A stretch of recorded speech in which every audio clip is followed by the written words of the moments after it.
"I'm not who you ordered," she said, and the cowboy froze. The prairie was still, not silent, just still. The kind of stillness that comes after a long night of wind and the weight of too many years. The sun had barely begun its slow climb, casting thin silver light across the frost-bitten fence posts that leaned like tired men. In the distance, the land rolled flat and stubborn, refusing to change, refusing to soften. Somewhere, a bird called once, then went quiet. A porch creaked. The cowboy stood at the edge of the steps, boots rooted like old roots, hands buried in the pockets of his coat. He didn't move much. Didn't need to. Men like him had already moved enough in this life, through dust, loss, wars, not fought with rifles, but with silence around the dinner table. His face didn't show anticipation, just readiness. The kind that comes when you've stopped hoping, but still leave the gate open, just in case. Behind him, the screen door whispered against its hinges. Empty coffee cup, cold stove. The scent of cedar smoke and old sweat still hung in the cabin like memory. Then the wagon appeared, not loud, just steady. Wooden wheels sighing against gravel, a brown mare trotting slow like she understood the weight of what she carried. The driver didn't say a word. He just tipped his hat and tugged the reins. She stepped down without waiting for a hand. Dust clung to her hem, and the wind caught her coat as if testing her resolve. She didn't look up at first, only down at her boots, like she was memorizing where she stood. Then her chin lifted. The wind caught her braid and flung it sideways. Her eyes were not soft, not wide, not afraid. They were tired, but not broken. The cowboy didn't blink. She took a step forward, then another, the wood of the porch groaning beneath her weight as if warning. The man that stood above, then she spoke. "I'm not who you ordered," she said. It wasn't an apology. The words floated in the cold morning air, not sharp, not loud, just plain, like something that had been waiting too long to be said. The kind of truth that didn't ask for permission.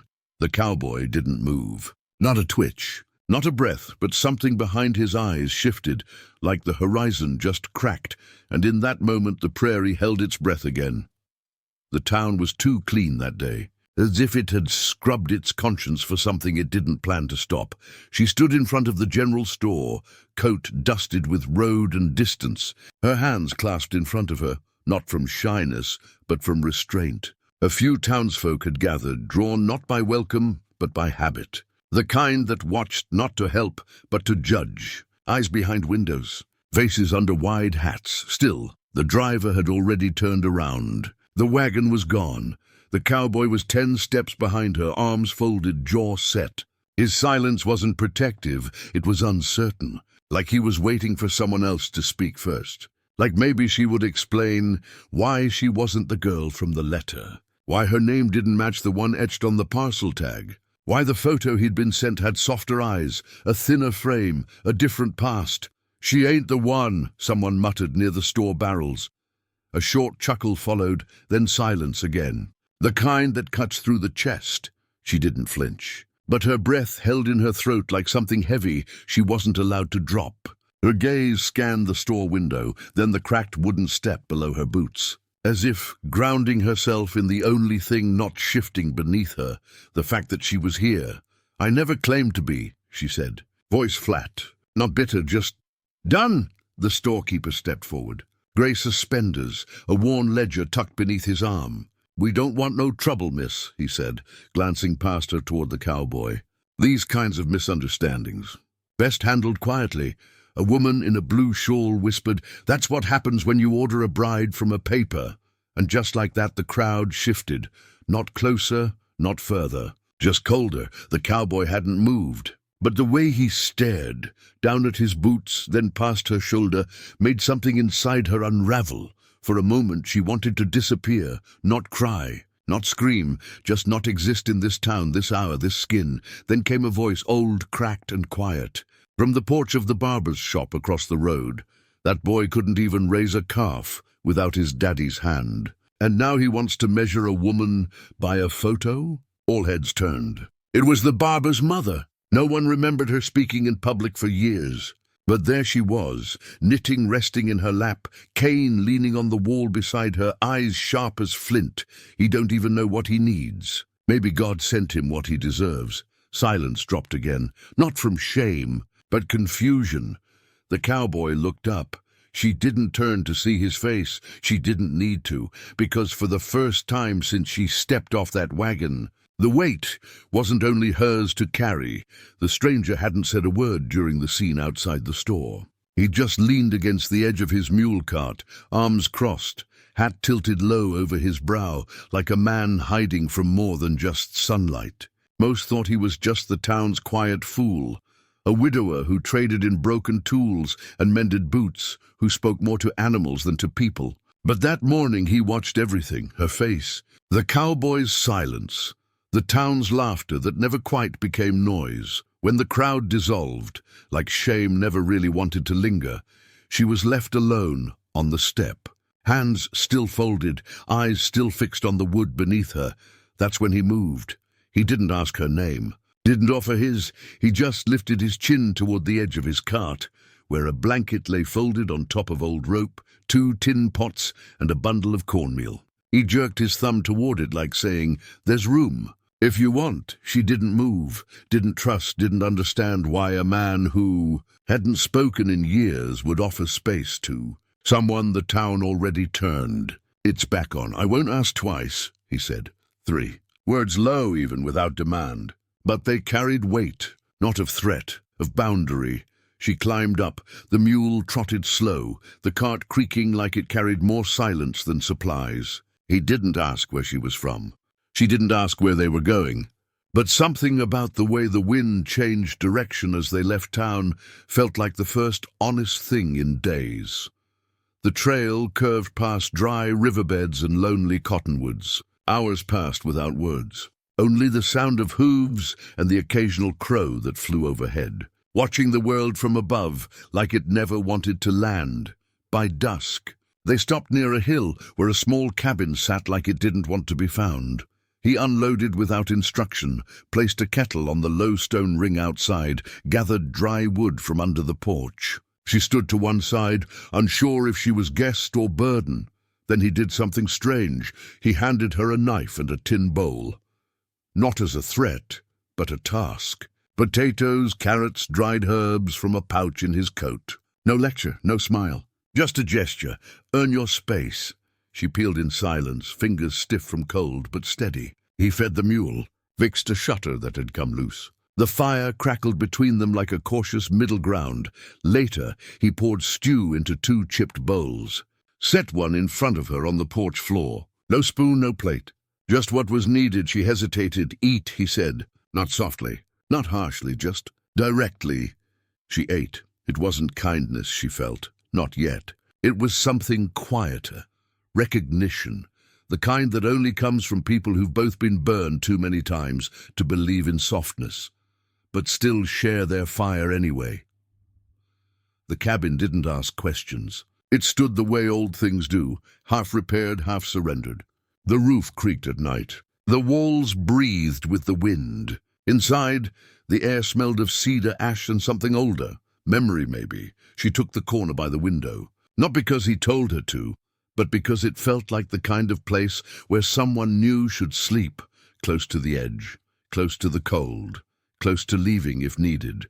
He didn't protest, just added another log to the fire and closed the door against the wind.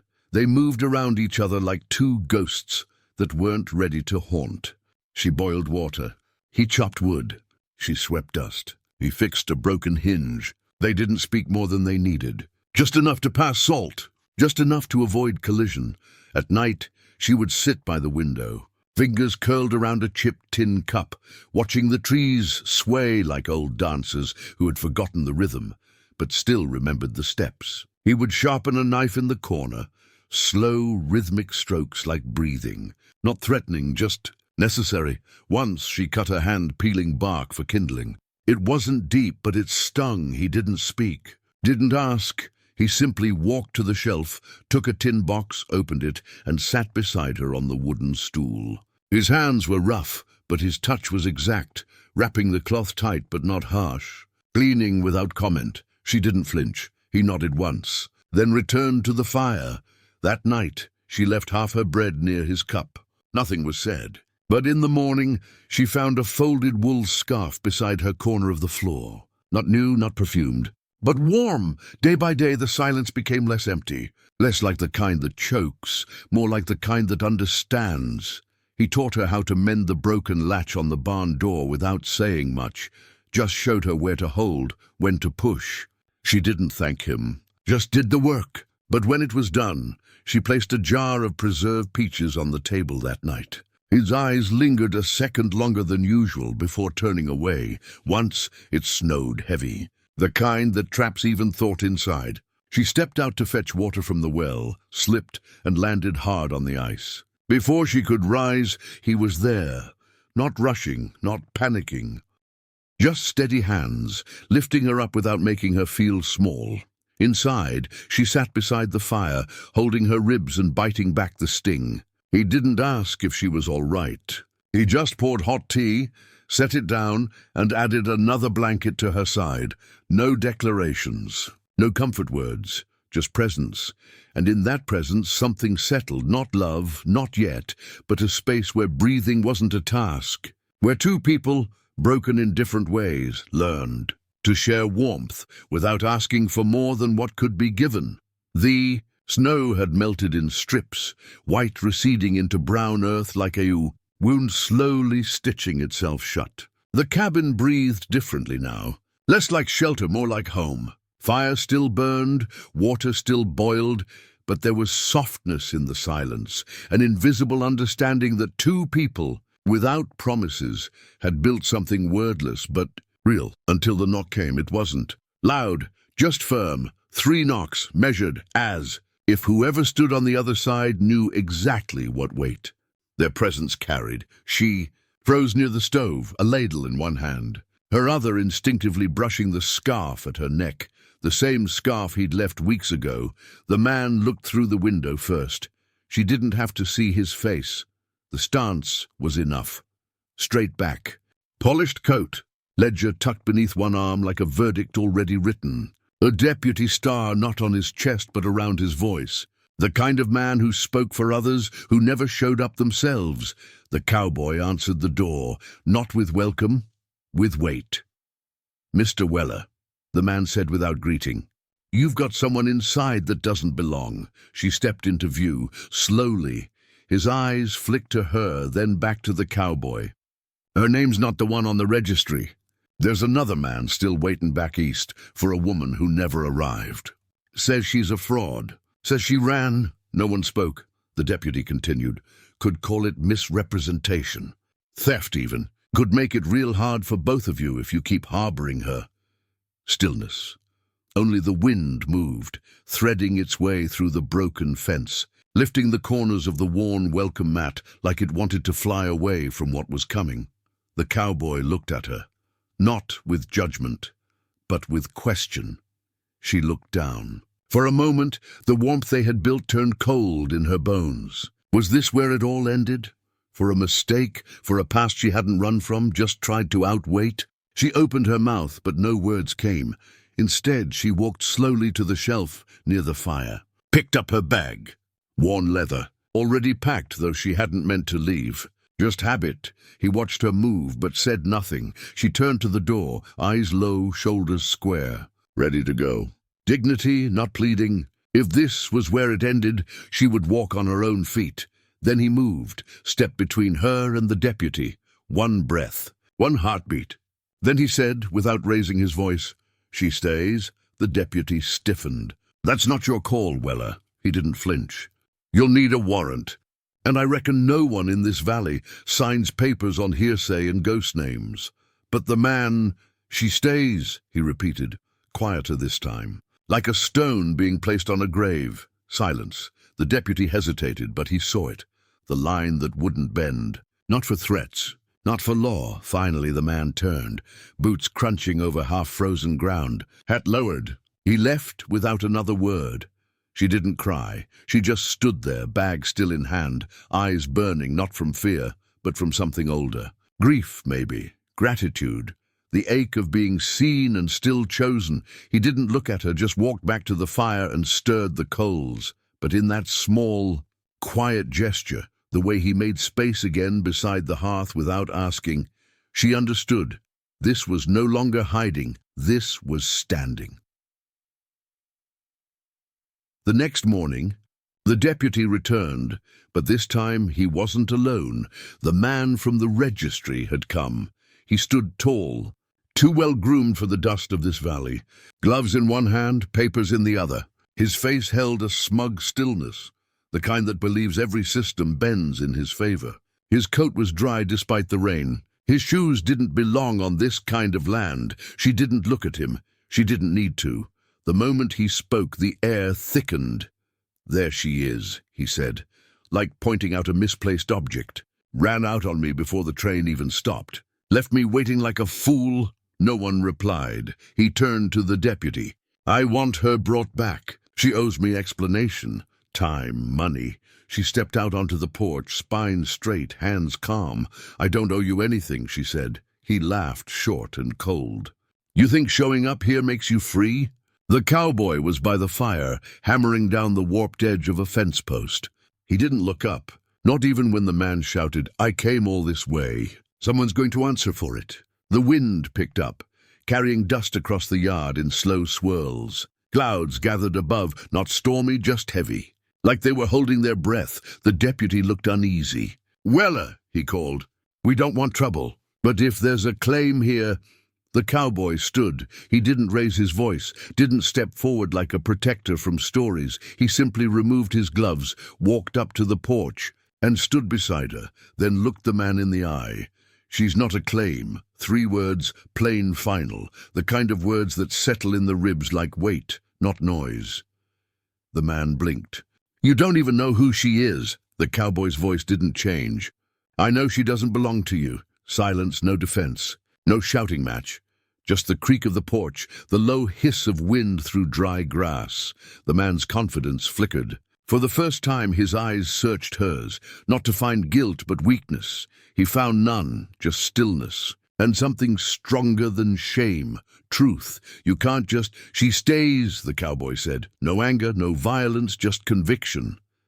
The deputy looked between them, caught between law and something older, something he couldn't write down. Decency. After a moment he adjusted his hat. "That's enough for me." He turned and walked back to the trail. The man followed, his footsteps louder than necessary, frustration masked by pride. She exhaled. Not relief, but release. Like something that had been pressing on her chest for too long, finally lifted. The cowboy said nothing, just stepped off the porch and returned to the post. Picked up his hammer like the world hadn't just shifted, but she stood there a little longer, hand grazing the wooden beam beside her, watching the wind carry the dust away. Along with the last remnants of a past she no longer owed, and in that silence, one truth remained. She wasn't saved, she was seen. Spring didn't come all at once. It arrived in whispers. First in the way the frost stayed only at night, then in how the soil softened beneath the boots, and later, in the wild flowers that bloomed along the edge of the fence she once thought she'd cross again. The cabin hadn't changed much, still creaked in the wind, still smelled of ash and old wood. But now there were small signs of life. A new curtain stitched unevenly over the window, a row of jars lined along the sill, and a folded shawl always left on the second hook by the door. She rose before sunrise now, fed the chickens, brewed coffee in silence. Her hands, once stiff with fear, now moved with memory. Not rushed, not afraid, just present. He never asked her to stay, and she never said she would, but there were things that didn't need to be spoken. Like how he fixed the bench where she liked to sit, or how she mended the seam on his coat without him noticing, leaving a sprig of lavender in the pocket for no reason but scent. Sometimes they spoke, but mostly they didn't. He would bring in wood, nod toward the fire, and she would light it without reply. They shared silence the way others shared vows. The man never returned, nor did the past. It faded, not forgotten but forgiven, in bits like paint flaking from old walls. She didn't erase who she had been, She just stopped apologizing for surviving it. The valley grew warm. Birdsong returned. One morning she stood by the window holding a cup in both hands. Outside, the sky opened into soft gold, the earth breathing in light after a long, hard sleep. She watched the wind move through the tall grass. Bending but never breaking, he walked past her, placing a worn book gently on the table beside her. "I figured you'd want to read again," he said. She didn't reply, just smiled. The kind that starts in the eyes, not the lips. Outside, a lone deer crossed the field without fear, and inside, for the first time, she felt no need to run. She belonged, not to the land, not to the man, not to the past, but to herself, to the quiet morning that asked nothing of her except to breathe, to the fire that waited without demand, to the peace that didn't need permission. And as the wind touched her face, it carried no pain, only her name softly returned.